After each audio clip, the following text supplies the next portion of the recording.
Frank? Hey Seth, what was the message from the older guys in that locker room after suffering the loss today? They just told me that it would happen again in my career, and they just told me to keep my head up and to, look toward the future. That, just keep on going, and don't worry too much about what happened today. And looking at the final three quarters versus what you guys were able to do in those drives in the first quarter, what changed for you guys in terms of not being able to keep that momentum that you had in the first quarter? Yeah, like Sean might have mentioned, we didn't really start the drives and get the first down, and we just had negative plays on first down a lot, and had a couple calls not go our way that set us back, and then we just couldn't get the drive started, and then that's what made it stall out a little bit. Evan? Seth, everyone's kind of said that this is where you guys have to look in the mirror a little bit more. After 4 games, what do you see about this team as far as maybe the good and now what you guys can improve on maybe after the loss?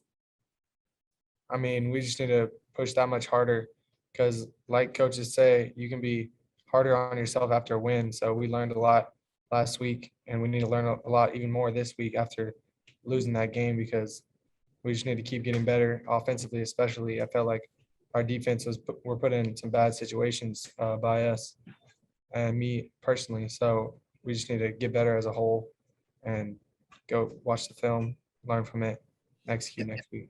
And on that note, I mean, you obviously recovered after that strip sack to throw that long pass to Calvin. So for you, is it just a case of, like you said, just kind of shake this game off and just say, all right, let's learn and just leave it in the past?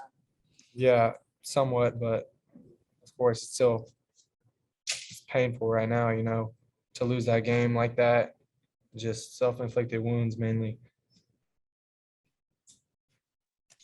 Mark? Sorry, Seth, along those lines, self-inflicted wounds.